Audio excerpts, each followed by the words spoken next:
1 de septiembre de 1939, las 5:45 de la madrugada.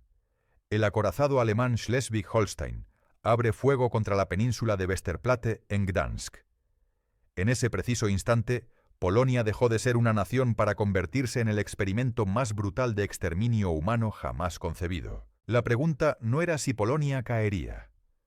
La pregunta era cuánto tiempo tardarían los nazis en borrar del mapa a 35 millones de personas. La respuesta llegó 27 días después. Polonia desapareció. Y lo que vino después hizo que la invasión pareciera misericordiosa. Las cifras se convirtieron en el lenguaje del horror. 600.000 polacos deportados a campos de trabajo en los primeros 6 meses. 3 millones de judíos polacos, 90% de la población judía del país, desaparecieron en cámaras de gas antes de 1945. Pero existía otro número que los historiadores tardarían décadas en comprender completamente. 750 muertes diarias solo en 1942. No por balas, no por gas, por hambre sistemática, por enfermedades calculadas, por un programa de exterminio diseñado para no dejar testigos ni evidencia fotográfica masiva. Los nazis habían aprendido algo durante la Primera Guerra Mundial. Las epidemias mataban sin desperdiciar munición. El tifus se convirtió en el arma psicológica perfecta del Tercer Reich. La bacteria Rickettsia prowazekii, transmitida por piojos, causaba fiebre de 40 grados, delirio, erupciones hemorrágicas y muerte en 20 a 40% de los casos no tratados. Los nazis no necesitaban crear la enfermedad. Solo necesitaban crear las condiciones para que floreciera.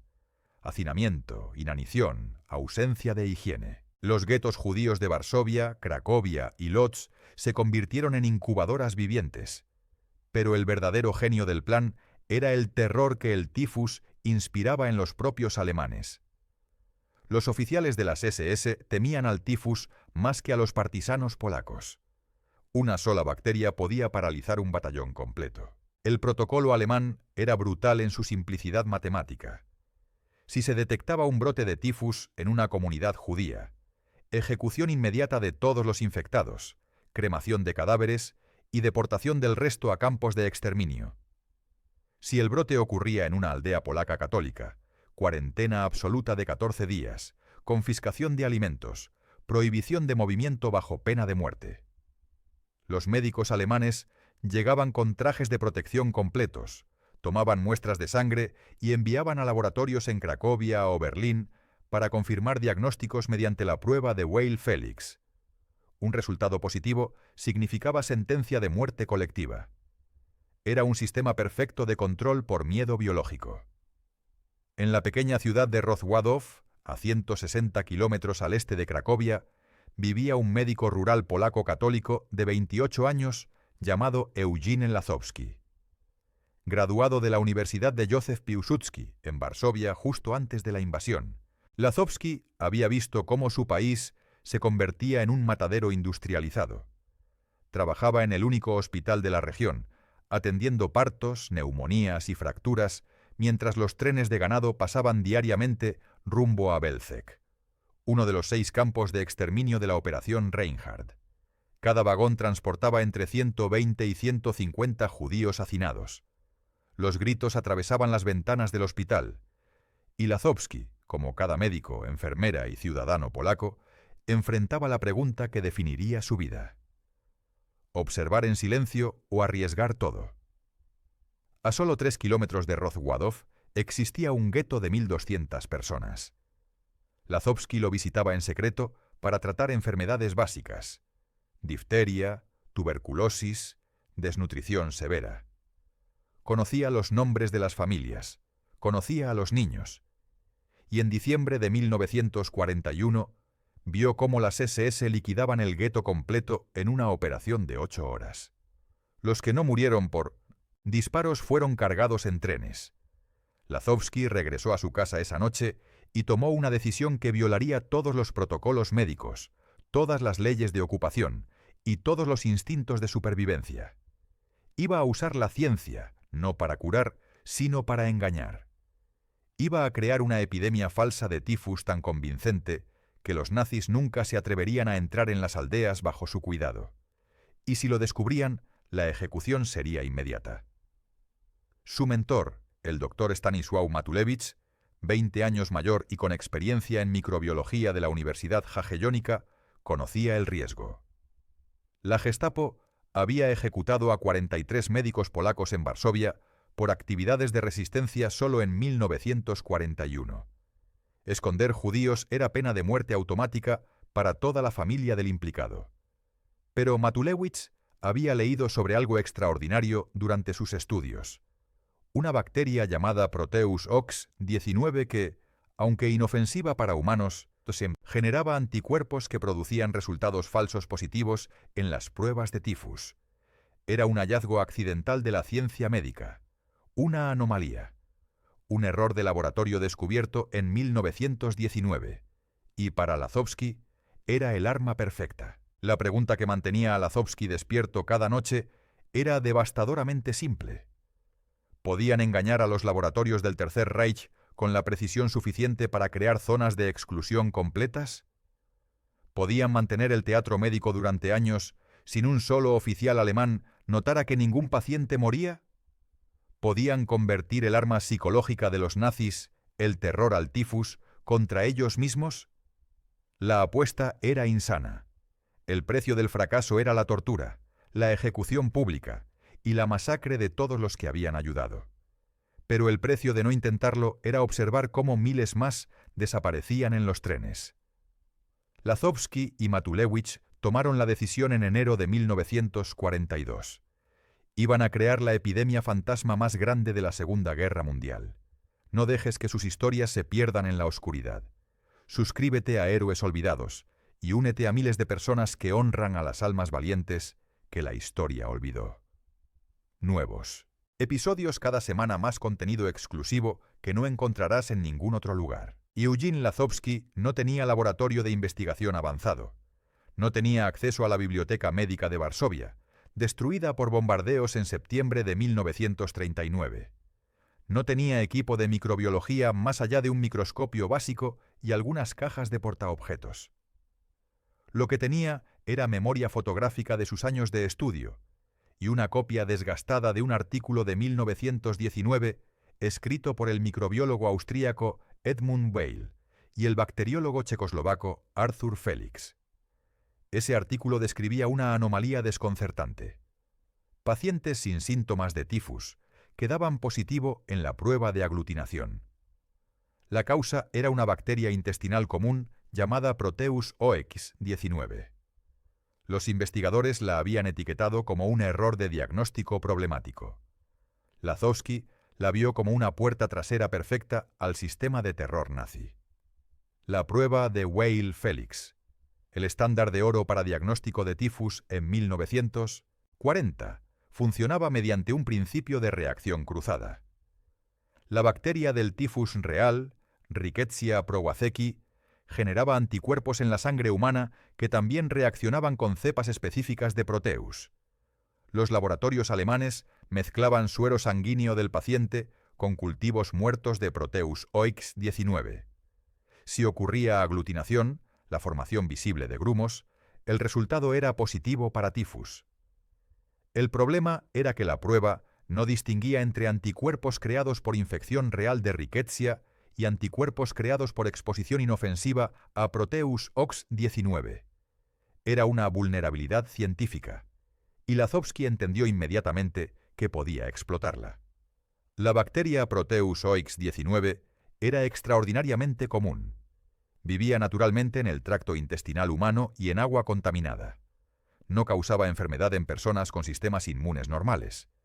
Pero si se inyectaba en forma concentrada bajo la piel, un procedimiento médico rutinario, el cuerpo humano respondía generando anticuerpos masivos en 7 a 10 días. Esos anticuerpos permanecían detectables en sangre durante 2 a 3 meses.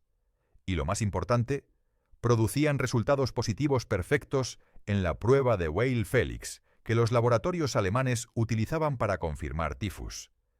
La bacteria era inofensiva, invisible, y el engaño era científicamente irrefutable. Era como falsificar una firma con la pluma original del firmante. En febrero de 1942, Lazowski realizó su primera prueba. Seleccionó a un paciente polaco de confianza, un granjero de 43 años llamado Józef Pasternak, que sufría de bronquitis crónica. Lazowski explicó el plan: inyectar una bacteria inofensiva que haría que las pruebas alemanas mostraran tifus falso. El riesgo era muerte inmediata si los nazis sospechaban engaño. Pasternak aceptó sin dudar. Lazowski preparó un cultivo de Proteus OX-19, lo diluyó en solución, salina estéril, y lo inyectó subcutáneamente en el brazo de Pasternak. No hubo reacción adversa. Sin fiebre, sin dolor, sin síntomas, solo la espera. 10 días después, una patrulla alemana llegó a Rozwadów para inspección médica rutinaria. Era procedimiento estándar: revisar registros hospitalarios, entrevistar al médico local, tomar muestras de sangre aleatorias de la población. Lazowski presentó a Pasternak como un caso sospechoso de tifus: fiebre intermitente, dolores corporales, confusión mental. Los síntomas eran reales pero causados por bronquitis, no por tifus. El oficial médico alemán, un Oberstabsarzt con décadas de experiencia, tomó una muestra de sangre, etiquetó el vial y lo envió al laboratorio central en Cracovia. Lazowski esperó 14 días, y cuando llegó el resultado, confirmó lo que la ciencia había predicho: positivo para Rickettsia prowazekii. Positivo para tifus epidémico. El engaño había funcionado perfectamente, pero un solo caso no creaba una epidemia. Un solo caso podía ser infección aislada, un viajero enfermo, mala suerte estadística. Para crear el escudo de protección, que Lazowski imaginaba, zonas completas, donde los nazis no se atreverían a entrar, necesitaba números. Necesitaba tasas de infección que asustaran a los oficiales alemanes lo suficiente como para declarar cuarentena absoluta. Necesitaba convertir 12 aldeas en fortalezas biológicas invisibles, y eso significaba inyectar a cientos de personas con Proteus OX-19 durante años sin que ningún alemán notara que nadie moría. El protocolo médico era claro: las epidemias reales de tifus mataban entre 20 y 40% de los infectados.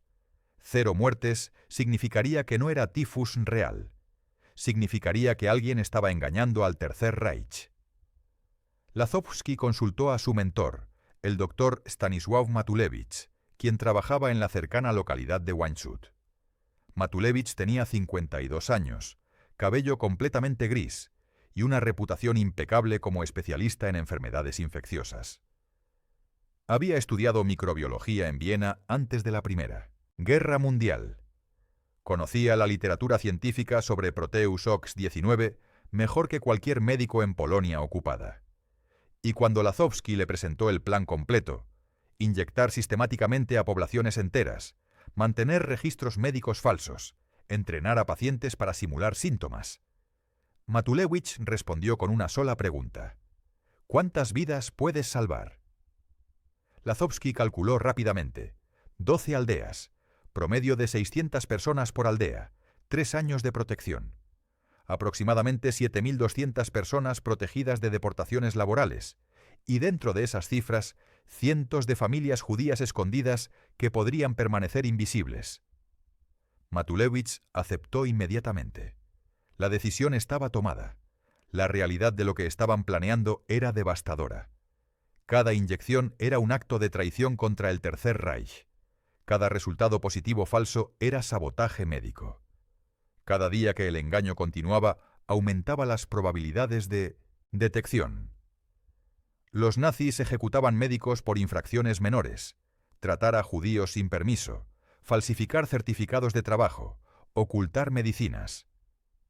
Lo que Lazowski y Matulewicz planeaban hacer era magnitudes más grave. Si los descubrían, la tortura sería prolongada para extraer nombres de colaboradores. Las ejecuciones serían públicas para aterrorizar a otros médicos. Las familias completas serían enviadas a campos de exterminio. No había margen para error. No había segunda oportunidad. No había perdón. Pero había una estadística que Lazowski repetía cada noche antes de dormir. 750 muertes diarias en Polonia durante 1942. 273.750 muertes anuales. Y cada vida salvada por la epidemia falsa era una victoria contra la matemática industrial del genocidio. La decisión moral era clara incluso si el precio era la muerte. Lázovsky comenzó a cultivar Proteus OX-19 en marzo de 1942. La epidemia fantasma estaba a punto de comenzar. Marzo de 1942. Lázovsky comenzó con las aldeas más cercanas a Rozwadów: Głóczów, Zbigniew, Łukowa, Majdan Neprisky. Pueblos agrícolas de 300 a 800 personas, conectados por caminos de tierra, sin electricidad, sin teléfonos. La geografía los hacía perfectos para el engaño. Suficientemente aislados para que los alemanes no quisieran entrar sin razón, pero suficientemente poblados para que una epidemia pareciera plausible. Lázovsky viajaba en bicicleta o carreta, transportando viales de Proteus OX-19 cultivados en su pequeño laboratorio casero. Cada inyección tomaba 30 segundos. Cada paciente recibía instrucciones precisas. Si llegaban los alemanes, reportar fiebre alta, dolor de cabeza severo, confusión mental. No exagerar. Los síntomas debían ser creíbles, pero no teatrales. La selección de pacientes seguía una lógica brutal. Lázovsky no podía inyectar a toda la población. Eso levantaría sospechas, inmediatas. Las epidemias reales comenzaban con casos aislados y se expandían gradualmente. Entonces creó un patrón de infección artificial. 3 a 5 casos nuevos por semana en cada aldea durante los primeros 2 meses. Luego aumentaba a 8 o 10 casos por semana para simular expansión epidémica. Los pacientes seleccionados eran principalmente hombres adultos en edad de trabajo forzado, el grupo que los nazis deportaban primero para construir fortificaciones y carreteras. Pero también incluía mujeres embarazadas, ancianos y ocasionalmente niños para que la distribución demográfica pareciera natural. Cada inyección de Proteus OX-19 generaba inmunidad falsa durante 2 a 3 meses, después de lo cual Lázovsky reinyectaba al mismo paciente. Era un ciclo interminable de engaño médico sostenido durante 3 años.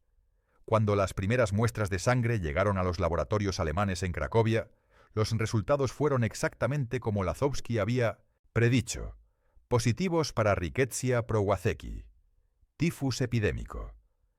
Los informes mencionaban tasas de infección de 5 a 7% en Głóczów, % en Zbigniew. Números suficientemente altos para preocupar, pero no tan extremos como para parecer fabricados. Las epidemias reales de tifus en guetos judíos alcanzaban 10 a 15%. Lázovsky mantenía sus cifras justo debajo de ese umbral. Era teatro estadístico perfecto. Y los alemanes respondieron exactamente como él esperaba. Declararon cuarentena oficial de 14 días para las aldeas afectadas, prohibición de entrada y salida y orden de que ningún alemán, militar o civil, entrara sin equipo de protección completo. Pero las cuarentenas de papel no eran suficientes. Los nazis necesitaban ver la enfermedad con sus propios ojos, y ahí comenzaba el teatro médico más peligroso de Lázovsky. Cada 2 o 3 meses, comisiones alemanas de sanidad llegaban sin previo aviso para inspeccionar las zonas en cuarentena. Llegaban en vehículos militares, con médicos de campo alemanes y oficiales de las SS exigiendo ver a los pacientes infectados. Lázovsky los recibía con expresión grave, registros médicos falsificados meticulosamente y una advertencia que repetía como mantra. El contagio en estas aldeas era extremadamente peligroso debido a las condiciones de pobreza absoluta, hacinamiento, ausencia de higiene básica. Las casas eran incubadoras perfectas de piojos portadores. Un solo minuto dentro de una vivienda infectada podría significar muerte para un oficial alemán. Y entonces Lázovsky ejecutaba la parte más brillante del engaño. Seleccionaba cuidadosamente a los pacientes que mostraría a los alemanes, pero no eran los que había inyectado con Proteus OX-19. Eran los enfermos más graves de la aldea con dolencias completamente diferentes.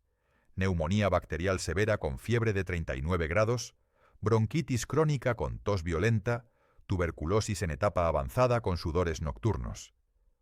Lazovsky los exhibía en camas sucias, en habitaciones oscuras con poca ventilación, rodeados de familiares que tosían y se quejaban.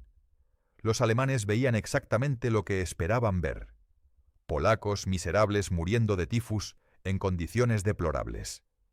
Tomaban muestras de sangre rápidamente, anotaban nombres y salían de las casas casi corriendo. Nunca permanecían más de 3 minutos dentro de una vivienda. El miedo al contagio superaba cualquier protocolo de inspección. Los médicos alemanes regresaban a sus laboratorios, procesaban las muestras y confirmaban lo que Lazovsky ya sabía: positivo para tifus. Los registros oficiales alemanes documentaban brotes activos en 12 aldeas diferentes alrededor de Rozwadów entre 1942 y 1945. Las órdenes de cuarentena se renovaban automáticamente cada mes. Las deportaciones laborales se cancelaban porque los alemanes no querían arriesgar infectar a sus propias tropas, transportando polacos enfermos. Las redadas de la Gestapo evitaban las zonas marcadas como epidémicas. Y gradualmente, esas 12 aldeas se convirtieron en lo que Lazovsky había imaginado: fortalezas invisibles protegidas por miedo biológico. Pero existía una anomalía estadística que debería haber delatado todo el engaño. Una anomalía tan obvia que cualquier médico competente la habría notado inmediatamente. En 3 años de epidemia documentada, 1942 a 1945, con cientos de casos confirmados de tifus en 12 aldeas diferentes, el número de muertes reportadas era exactamente 0. 0. Las epidemias reales de tifus tenían tasas de mortalidad de 20 a 40%. 30% era el promedio histórico. Eso significaba que de 300 casos confirmados deberían haber muerto aproximadamente 90 personas. Pero los registros alemanes no mostraban una sola muerte atribuida a tifus en ninguna de las aldeas bajo supervisión de Lazovsky. Era matemáticamente imposible. Era evidencia irrefutable de fraude médico masivo. Los nazis nunca lo notaron. Nunca analizaron las estadísticas de mortalidad. Nunca compararon las tasas de muerte en las aldeas de Lazovsky con brotes reales de tifus en otros lugares de Polonia ocupada. ¿Por qué? Porque el miedo al contagio anulaba el pensamiento racional. Los oficiales médicos alemanes querían confirmar el diagnóstico, marcar las zonas como peligrosas y alejarse lo más rápido posible. No querían investigar profundamente. No querían pasar horas en aldeas infectadas buscando inconsistencias estadísticas. El terror psicológico al tifus, la misma arma que los nazis habían usado contra judíos y polacos, ahora funcionaba contra ellos. Lazovsky había convertido el miedo en un escudo impenetrable. Y detrás de ese escudo, miles de vidas continuaban existiendo en secreto. La epidemia falsa de Lazovsky tenía 2 funciones. La primera era obvia: proteger a toda la población polaca de deportaciones laborales forzadas a Alemania, donde cientos de miles morían construyendo fortificaciones atlánticas o trabajando en fábricas de armamento bajo condiciones de esclavitud. Pero la segunda función era invisible incluso para la mayoría de los residentes de las 12 aldeas en cuarentena. Esas zonas marcadas como infectadas con tifus se convirtieron en santuarios prohibidos, territorios que las SS y la Gestapo evitaban activamente. Y dentro de ese escudo biológico invisible, familias judías completas permanecían escondidas en áticos, sótanos, graneros y habitaciones secretas. La epidemia fantasma no solo salvaba a polacos católicos, salvaba a judíos que oficialmente ya no existían. Los números contaban una historia devastadora.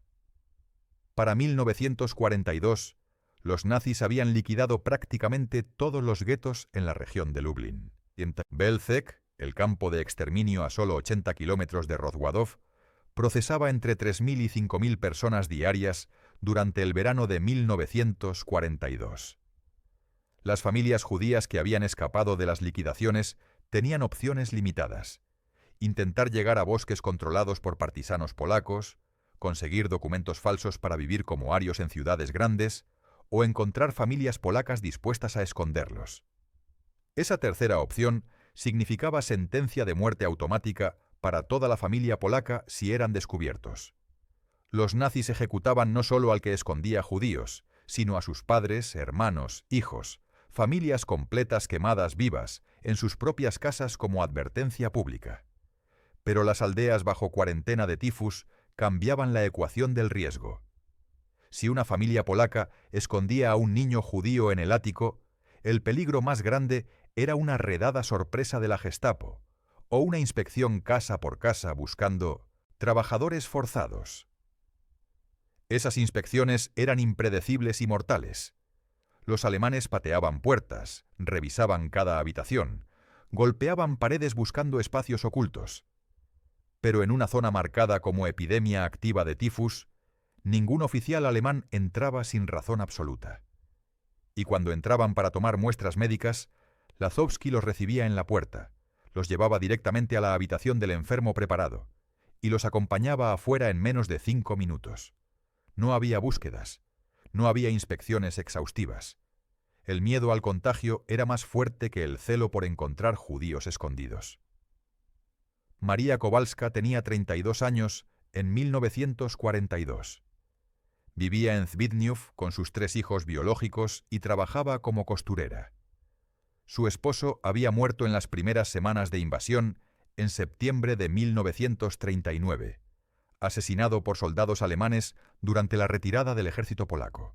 Cuando Lazowski llegó a su casa en abril de 1942 para explicar el plan de la epidemia falsa, María entendió inmediatamente las implicaciones. Le preguntó directamente: ¿esto significa que los alemanes no entrarán a las casas? Lazowski confirmó. María esperó 2 días y luego caminó 8 kilómetros hasta una granja abandonada, donde sabía que una familia judía, los Rosenbaum, se escondía en un granero. Les ofreció su ático, la familia completa, padre, madre, 2 niñas de 5 y 8 años. Los Rosenbaum se mudaron esa noche.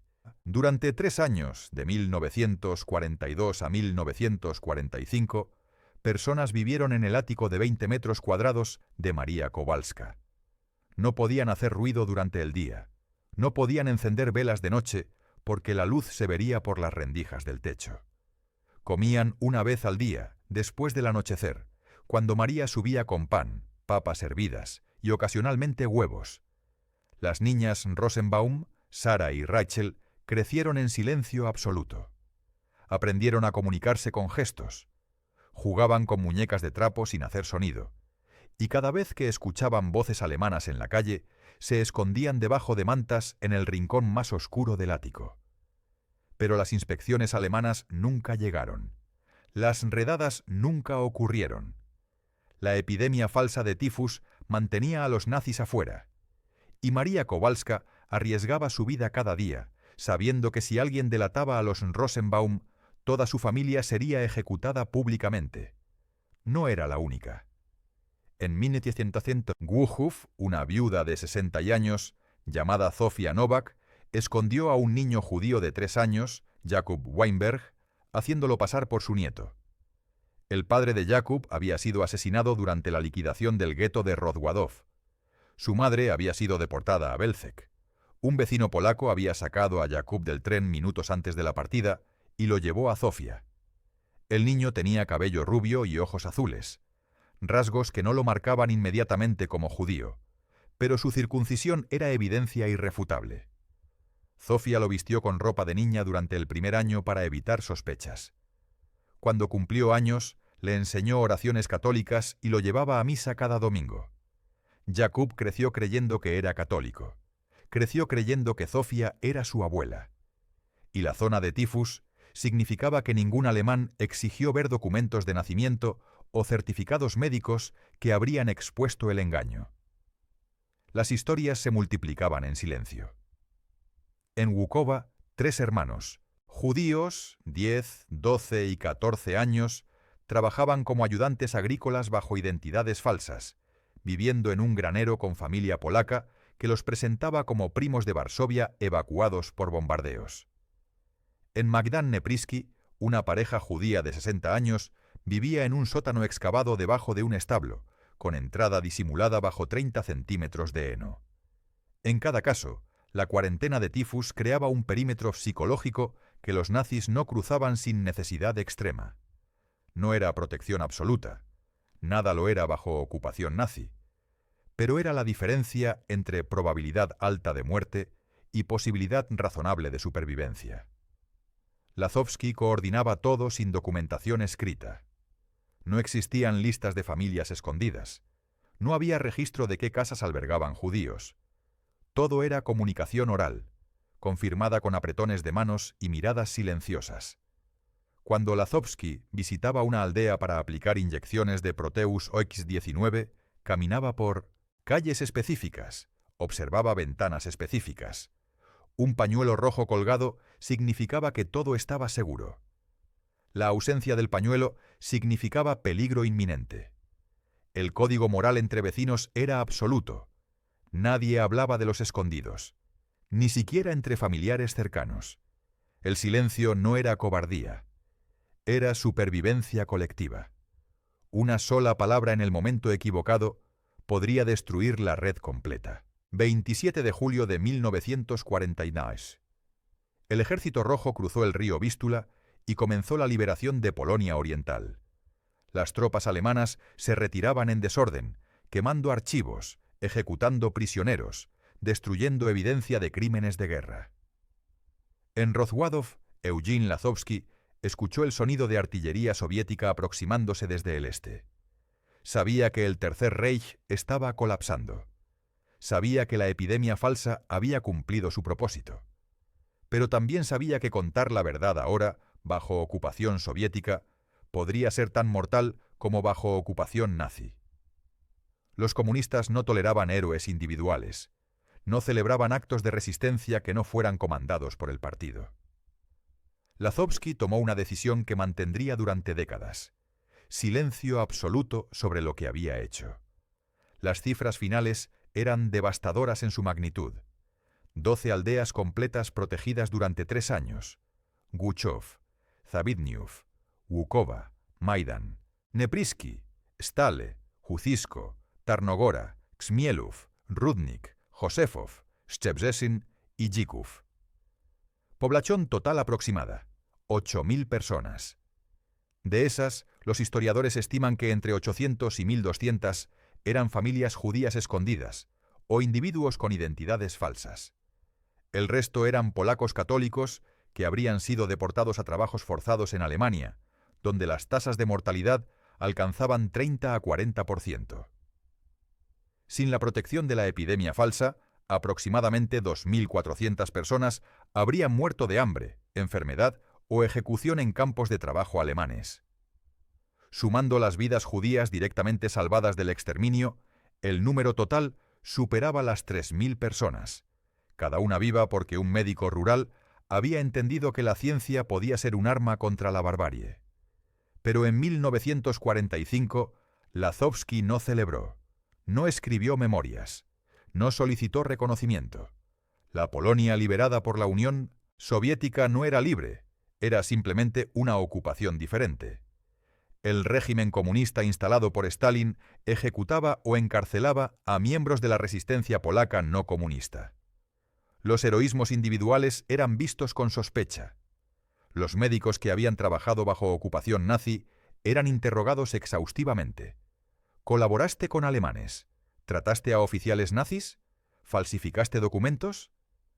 Lazovsky sabía que explicar la epidemia falsa significaría admitir fraude médico masivo, falsificación sistemática de registros hospitalarios y engaño a autoridades alemanas que técnicamente eran gobierno reconocido durante la ocupación. Bajo lógica soviética pervertida, eso podía interpretarse como crímenes contra la ciencia médica o colaboración encubierta. Entonces guardó silencio. Las familias salvadas también guardaron silencio. Los Rosenbaum, que habían vivido 3 años en el ático de María Kowalska, emigraron a Israel en 1946 sin revelar públicamente quién los había protegido. Jakub Weinberg, el niño que Zofia Nowak había criado como católico, descubrió su verdadera identidad judía solo a los 12 años, después de la guerra. Creció en Polonia comunista sin saber exactamente cómo había sobrevivido o qué papel había jugado la epidemia de tifus en su salvación. Los hermanos de Łukowa desaparecieron en la diáspora de posguerra, uno a Estados Unidos, otro a Argentina. El tercero permaneció en Polonia bajo nombre falso. No había registro centralizado de quién había sido salvado. No había lista de Schindler equivalente, solo memorias fragmentadas y agradecimientos susurrados que nunca se documentaron oficialmente. Lázowski continuó trabajando como médico en Polonia hasta 1958. Trató las mismas enfermedades, neumonía, tuberculosis, partos complicados, en las mismas aldeas donde había orquestado el engaño más grande de su vida. Veía a pacientes que sabían la verdad, pero nunca la mencionaban en voz alta. María Kowalska llevaba a sus nietos a consultas médicas, y Lázowski los examinaba sin que ninguno de los dos hablara de los Rosenbaum. Zofia Nowak lo saludaba en la calle, y él respondía con un gesto de cabeza, ambos guardando el secreto de Jakub. Era como si los 3 años de epidemia fantasma hubieran sido un sueño colectivo que nadie podía confirmar. Pero las vidas continuaban. Los niños crecían, las familias existían, y eso era toda la evidencia que importaba. En 1958, Lázowski emigró a Estados Unidos con su esposa y su hija. Oficialmente era otro médico polaco buscando mejor vida en Occidente, uno entre miles que huían del régimen comunista. Se estableció en Eugene, Oregón, nombre que irónicamente coincidía con el suyo propio. Trabajó en hospitales locales, se naturalizó ciudadano americano, vivió vida tranquila de médico suburbano. Sus colegas americanos no sabían nada sobre epidemias falsas o judíos escondidos. Sus vecinos pensaban que era inmigrante polaco amable con acento marcado. Y Lázowski mantenía el silencio, porque el trauma de la ocupación nazi no era algo que se compartiera en cenas casuales o conversaciones de oficina. Además, parte de él temía que contar la historia sonara demasiado fantástica para ser creída. El silencio duró 50 años. 50 años durante los cuales Eugene Lázowski vivió como médico ordinario mientras miles de personas, muchas sin saber su nombre, le debían sus vidas. 50 años durante los cuales la historia olvidó lo que había hecho, porque la historia solo recuerda lo que se documenta. No fue hasta principios de los años 1990, después del colapso de la Unión Soviética, que investigadores polacos comenzaron a examinar archivos alemanes capturados. Encontraron registros médicos de Rozwadów. Encontraron reportes de epidemia de tifus en 12 aldeas. Y encontraron la anomalía estadística imposible: 0 muertes en 3 años de brote confirmado. Un historiador médico polaco llamado contactó a Lázowski, ahora con 80 años, y le preguntó directamente: ¿Usted creó una epidemia falsa? Lázowski, después de medio siglo de silencio, finalmente respondió: Sí, 1993. Eugene Lázowski recibió una llamada telefónica en su casa de Eugene, Oregón. La voz al otro lado del teléfono hablaba inglés con acento polaco marcado y se presentó como Aaron Rosenbaum, de Tel Aviv, Israel. Buscaba al médico que había creado la epidemia falsa en Zbigniew durante la guerra. Aaron explicó que era el padre de Sara y Rachel, las niñas que habían vivido 3 años en el ático de María Kowalska. Habían sobrevivido. Habían crecido. Sara era profesora de matemáticas. Rachel era médica. Ambas tenían hijos. Toda una línea familiar existía porque 50 años antes, un médico polaco había inyectado Proteus OX-19 en residentes de una aldea rural. Lázowski escuchó en silencio mientras Aaron lloraba al teléfono, repitiendo una frase en hebreo que luego tradujo: «Usted nos dio futuro cuando el mundo nos había borrado». Los reconocimientos llegaron lentamente, décadas tarde, pero llegaron. En 1999, Yad Vashem, el memorial del Holocausto en Jerusalén, otorgó el título de Justo entre las Naciones a Stanisław Matulewicz, el mentor de Lazowski, que había muerto en 1968 sin ver reconocimiento alguno. Lazowski también fue nominado, pero el proceso burocrático era lento. Requerían testimonios de supervivientes, documentación de archivos alemanes, confirmación de que el rescate había puesto al Salvador en riesgo de muerte. Cada caso tomaba años de investigación. Para cuando Yad Vashem completó la verificación de Lazowski en 2003, él tenía 90 años y su salud se deterioraba rápidamente. Viajó a Israel para plantar un árbol en el Jardín de los Justos, un olivo que crecería durante generaciones mientras su nombre permanecía grabado en piedra junto a otros 5.000 polacos que habían arriesgado todo. Los reencuentros eran eventos cargados de emociones imposibles de procesar. En 2001, Lazowski fue invitado a una conferencia de supervivientes del Holocausto en Chicago. Llegó esperando dar una charla breve sobre procedimientos médicos durante la ocupación. En cambio, encontró una sala con 43 personas, hombres y mujeres entre 60 y 70 años, que habían sido los niños invisibles de las 12 aldeas. Jakub Weinberg estaba ahí, ahora Jacob Weinstein, ingeniero retirado de Detroit que finalmente había aprendido la historia completa de su supervivencia. Los tres hermanos de Łukowa se reencontraron por primera vez en 56 años, reunidos por el hombre que les había dado chance de envejecer. Una mujer de 68 años se acercó a Lazowski y simplemente dijo: «Usted inyectó a mi padre en abril de 1942. Yo nací en enero de 1943 en un sótano de Guchów. Existo porque usted entendió que la ciencia podía mentir por la verdad». La comparación con otros rescatadores era inevitable, pero fundamentalmente diferente. Oskar Schindler salvó 1.200 judíos comprando sus vidas con dinero nazi, usando su fábrica como escudo, operando dentro del sistema corrupto del Tercer Reich. Irena Sendler salvó 2.500 niños judíos de Varsovia sacándolos físicamente del gueto, falsificando documentos, colocándolos con familias católicas. Ambos fueron heroísmos extraordinarios de acción directa, rescate físico, riesgo constante. Lazowski operaba diferente. Su arma era invisible, su método era científico, su campo de batalla era la mente alemana. No movió personas, movió la percepción de la realidad. No falsificó papeles, falsificó biología. Creó una amenaza que no existía y convenció al enemigo de temerla más que a sus propias ambiciones genocidas. Era heroísmo intelectual puro, guerra asimétrica librada con microscopios y jeringas. Pero existía una ironía brutal en el método de Lazowski que él mismo reconocía. Los nazis habían usado el tifus como arma de exterminio, creando deliberadamente condiciones para epidemias en guetos, luego usando las epidemias como justificación para liquidar poblaciones enteras. Lo que Lazowski hizo fue invertir esa arma exactamente contra su creador. Tomó el miedo que los nazis habían cultivado en sus propias tropas, el terror psicológico a enfermedades que no podían controlar con balas, y lo amplificó hasta convertirlo en parálisis operacional. Las SS podían ejecutar a 1.000 personas en una hora sin pestañear, pero no podían entrar a una casa marcada como infectada con tifus sin que sus manos temblaran. Lazowski había encontrado la única debilidad en la armadura del fascismo, el miedo biológico de los verdugos, y la explotó con precisión quirúrgica durante 3 años.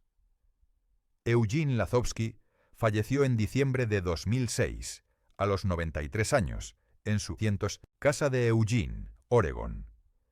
Sus últimas entrevistas, grabadas meses antes de su muerte, revelaban un hombre sin arrogancia, sin necesidad de monumentos.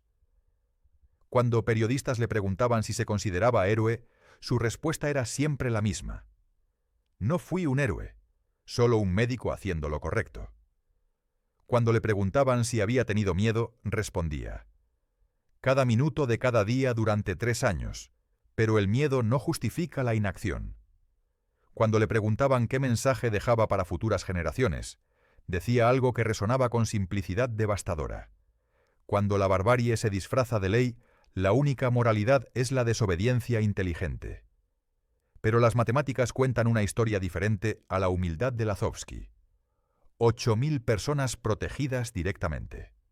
3.000 vidas salvadas de muerte probable. Generaciones completas que existen porque sus abuelos sobrevivieron. Si cada superviviente directo tuvo en promedio 2 hijos, y esos hijos tuvieron 2 más, estamos hablando de aproximadamente 12.000 personas vivas hoy, en 2026, que no existirían sin la epidemia fantasma. Profesores, médicos, ingenieros, artistas, padres, abuelos, líneas familiares que se habrían extinguido en Belzec o en campos de trabajo alemanes. El legado de Lazovsky no está en placas conmemorativas ni estatuas de bronce. Está en cada respiración, cada risa, cada lágrima de esas 12.000 personas que llevan dentro de su ADN la evidencia viviente de que la inteligencia científica puede derrotar a la barbarie industrializada. Un médico rural con un microscopio y una bacteria inofensiva cambió el resultado matemático del genocidio en 12 aldeas polacas. Y eso, sin importar cuánta humildad profesara Lazovsky, es la definición exacta de heroísmo.